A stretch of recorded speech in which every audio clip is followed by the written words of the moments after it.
Hello everyone, I am Sonal Kaul, your psychology mentor, and today we will solve some back questions with respect to NCERT of chapter 5 in psychology class 12. So let's get started. तो पहला question देखो, describe the nature and scope of psychotherapy.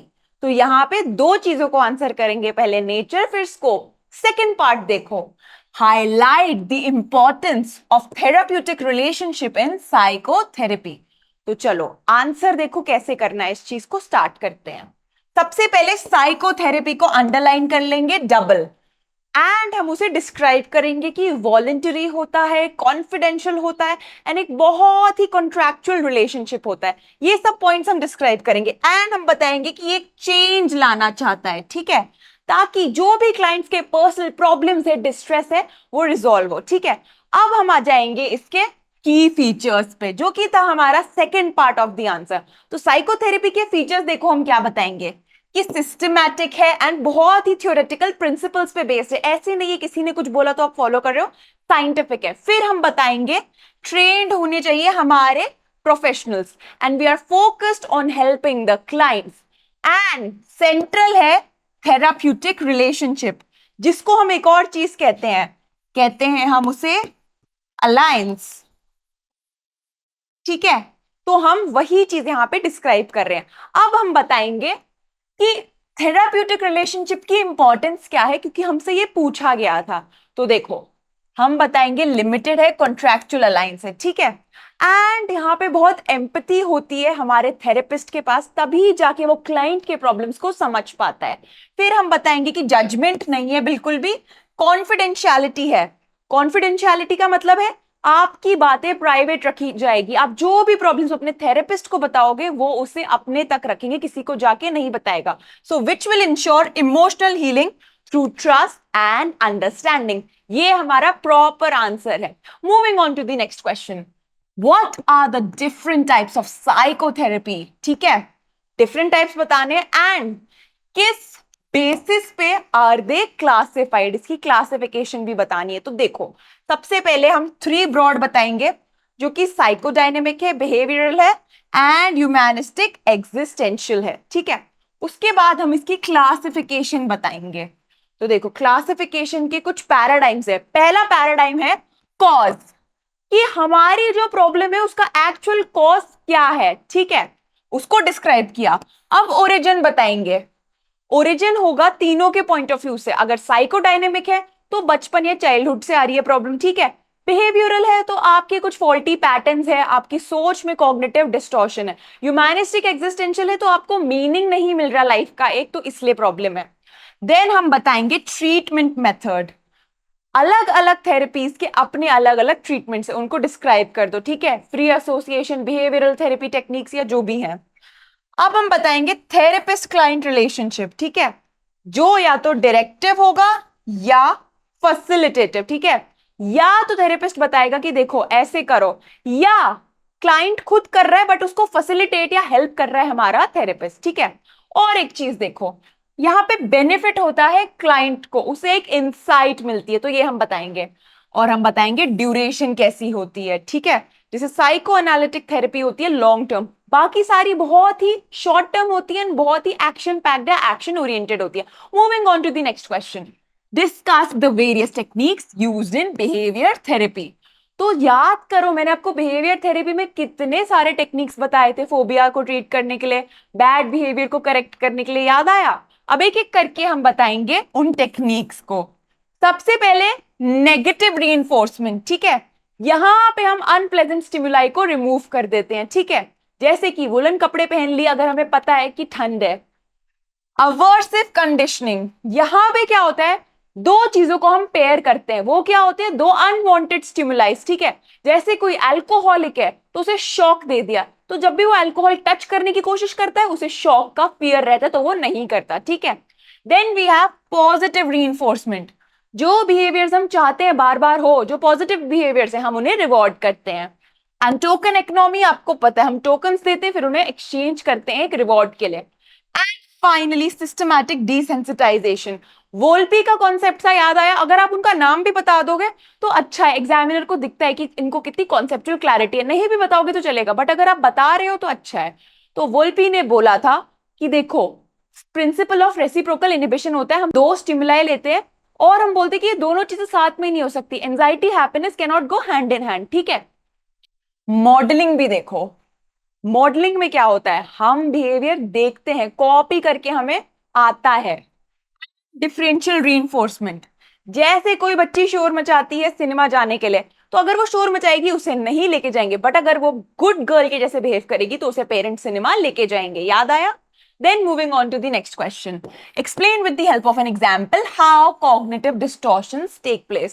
तो हमने देखा है कि cognitive distortions क्या होते हैं, एक नेगेटिव हमारे थॉट्स बन जाते हैं जो हमारी रियलिटी को बहुत ज्यादा हैम्पर करते हैं, जो चीज सही है हमें वो नहीं दिखती। तो देखो हम क्या बताएंगे कि कॉग्निटिव डिस्टॉर्शंस होते हैं जब हमारे इरैशनल बिलीव्स होते हैं या फॉल्टी वेज ऑफ थिंकिंग होते हैं, ठीक है। उसके बाद हम एक एग्जाम्पल दे देंगे। अब कोई इंडिविजुअल है, उसकी चाइल्डहुड में ऐसा कुछ चीजें हुई जिसकी वजह से उसका एक इरैशनल थॉट या बिलीफ सिस्टम बना कि I am not wanted, I am not loved, something along those lines. या वो ऐसे भी सोच सकता है कि I will always be a failure, ठीक है। तो हम यहाँ पे उस चीज को डिस्क्राइब करेंगे, फिर हम बताएंगे ये इरैशनल होते हैं, जनरलाइज्ड होते हैं and not based on reality. Reality और लॉजिक से इनका कोई लेना देना नहीं है। कंक्लूजन में हम अपने आंसर्स को बताएंगे 10 they stem from faulty kind of patterns जो चाइल्डहुड से आ सकते हैं या कोई पर्सनल लाइफ एक्सपीरियंस, ये हमें बताना है। Moving on to the next question, which therapy encourages the client to see personal growth and actualize their potential? इसका आंसर हमें पता है, ह्यूमैनिस्टिक एक्जिस्टेंशियल। एंड इस थेरेपीज को बताओ बेस्ड ऑन द प्रिंसिपल, ठीक है। इसमें जो जो थेरेपीज आएगी ना उन्हें डिस्क्राइब करना है, बहुत सिंपल क्वेश्चन है। तो देखो सबसे पहले हमने बोला ह्यूमैनिस्टिक एक्जिस्टेंशियल क्या है, उसको छोटा सा हमने डिफाइन कर दिया, मीनिंग दिया। उसके बाद हमने बताया कौन कौन सी आएगी। तो पहले आएगी क्लाइंट सेंटर्ड, ठीक है, रॉजर्स की, तो हमने बता दी। उसके बाद हम बता देंगे गेस्टॉल्ट थेरेपी, तो ये हमें फ्रिट्ज पोल्स एंड उनकी वाइफ ने दी थी, लॉरा पोल्स ने, इसके बारे में हमने बता दी, किसी एक का भी नाम लिखोगे तो चलेगा। फाइनली हमारी एग्जिस्टेंशियल थेरेपी, ठीक है, जो विक्टर फ्रैंकल ने दी थी, इसमें उन्होंने हमें लोगोथेरेपी दी थी। तो इनको हम अच्छे से डिस्क्राइब करेंगे कि जैसे कि क्लाइंट सेंटर्ड में क्या होता है, एक अनकंडीशनल पॉजिटिव रिगार्ड और एक एम्पैथी होती है, कैथारसिस होता है, ठीक है। वही हमारी गेस्टाल्ट थेरेपी क्या बोलती है, सेल्फ अवेयरनेस होनी चाहिए, एज होल होलिस्टिक हमें पता होना चाहिए। एंड फाइनली एग्जिस्टेंशियल थेरेपी क्या बोलती है कि देखो कोई एक ऐसी एंजाइटी है एंड नो मैटर वो एंजाइटी आए या ना आए, आप किसी भी लाइफ कंडीशन में सर्वाइव कर सकते हो, ऐसा विक्टर फ्रैंकल कहते हैं, ठीक है। और देखो ये थेरेपीज क्या बिलीव करती है वो आप फाइनल कंक्लूजन में फिर से बताओगे। आप बोलोगे साइकोलॉजिकल डिस्ट्रेस होता है क्योंकि एलियनेशन होती है, ब्लॉक्ड इमोशनल ग्रोथ होती है एंड मीनिंग नहीं दे पाते आप अपने लाइफ को, ठीक है। Moving on to the next question, what are the factors that contribute to healing in psychotherapy? तो हीलिंग के लिए क्या हमारे फैक्टर्स इंपॉर्टेंट है, उनको एन्यूमरेट करो with some of the alternative therapies, ठीक है। तो देखो सबसे पहले फैक्टर्स बताएंगे। सबसे पहले हमने बोला इफेक्टिव टेक्निक्स, ठीक है, इसमें हमने थेरेपिस्ट का रोल बोल दिया, ठीक है। उसके बाद हमने बोला थेराप्यूटिक अलायंस, यहां पे भी थेरेपिस्ट का रोल है, बट थेरेपिस्ट क्या कर रहा है, वो डायरेक्टली एम्पैथी दे रहा है, एकदम ऐसा दिखा रहा है कि I am not rude to you, I will never be rude to you no matter what you say, I am not judging you. And then we'll go for catharsis. Catharsis क्या होता है कि जो भी क्लाइंट के अंदर distress है वो उसे अनबर्डन करेगा, एक आउटलेट समझेगा एंड बता देगा। देन नॉन स्पेसिफिक फैक्टर्स, जिसमें पेशेंट और थेरेपिस्ट वेरिएबल्स आएंगे। पेशेंट वेरिएबल्स में आएंगे कि पेशेंट कितना विलिंगफुल है अपने आप को ठीक करने में, एंड थेरेपिस्ट वेरिएबल्स में देखो क्या आएगा कि जो हमारा थेरेपिस्ट है वो कितना पॉजिटिव है, वो कितना हेल्पफुल है, कितना हेल्प करना चाहता है, ठीक है। Then we will tell alternative therapy, second part of the answer. इसमें योगा है, योगा में अष्टांगा योगा था, ठीक है। एंड मेडिटेशन में आपको याद हो तो मैंने स्काई बताया था, वो यहाँ पे है सुदर्शन क्रिया योगा। हम एक्यूपंक्चर, हर्बल रेमेडी सब बताएंगे, ठीक है। चाहो तो एक लाइन में बता भी सकते हो, बट वेटेज पे डिपेंड करेगा, आंसर की वेटेज क्या है उसके अकॉर्डिंग आपको टैली करना है। एक कंक्लूजन हमने दे दिया कि ये प्रमोट करती है relaxation, emotional balance and distress free life, ठीक है। अब देखो What are the techniques used in rehabilitation of the mentally ill?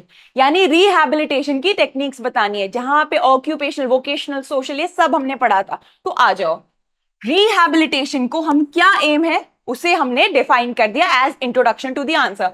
Then we went to the techniques. सबसे पहले हमने ऑक्यूपेशनल बताई। ऑक्यूपेशनल क्या होती है? उनको हम सिखा रहे हैं कि देखो कैंडल ऐसे बनाते हैं, ठीक है, ताकि उनके अंदर धीरे धीरे एक डिसिप्लिन आए। फिर उन्हें सोशल स्किल्स ट्रेनिंग देते हैं कि आपस में कैसे कोऑपरेट करना है, बात कैसे करनी है। Then we do cognitive retraining, जैसे उनका अटेंशन स्पैन, उनकी मेमोरी को हम सुधारते हैं या इंप्रूव करते हैं। वोकेशनल ट्रेनिंग क्या है? अब जब उन्होंने सब तीनों चीजें कर लिए, अब हम उनको फाइनली रियल लाइफ में भेजने के लिए प्रिपेयर करते हैं कि देखो आपका सिम्टम रिडक्शन हो गया है, अब आपको मिलेगा एम्प्लॉयमेंट, ठीक है। Moving on to the next question, how would a social learning theorist account for a phobic fear of lizards और कॉकरोचेस? ठीक है, तो एक ये पर्सपेक्टिव बताना है। Then how would a psychoanalyst account for the same phobia? तो यानी दो टाइप की थ्योरीज है, वो सेम चीज को कैसे हैंडल करते हैं ये बताना है। तो सबसे पहले हम बताएंगे सोशल लर्निंग का क्या व्यू है। तो देखो सोशल लर्निंग में हम वाइकेरियस लर्निंग को बता सकते हैं कि देखो किसी ने देखा किसी को ऑब्जर्व करके कि that person is scared of snakes और कॉकरोचेस, तो उसने धीरे धीरे देखा कि जैसे वो बिहेव कर रहा है उसने भी इम्बाइब किया कि okay this is something to be scared of, ठीक है। देन साइको एनालिस्ट का व्यू। अब आपको पता है जहां भी साइको एनालिस्ट या फ्रॉइड का व्यू होगा, हमें पता है हम जा रहे हैं चाइल्डहुड में, वो कोई अनरिजॉल्व चाइल्डहुड फियर से हो रहा है, वो डीप डाउन है उसके अनकॉन्शियस रिजर्वोयर में। ये चीज हम अच्छे से डिस्क्राइब करेंगे, ठीक है। Moving on to the next question, what kind of problems is cognitive behaviour therapy best suited for?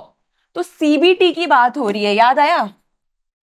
तो अब देखो इसे आंसर कैसे करना है। हम सबसे पहले सीबीटी को थोड़ा बताएंगे कि बेस्ट सूटेड है किस किस डिसऑर्डर्स के लिए। तो सीबीटी होता है एंजाइटी के लिए, पैनिक, ओसीडी, डिप्रेशन, ऑटिज्म, इनको ठीक करता है, ठीक है। फिर हम बताएंगे कि ये क्या कंबाइन करता है।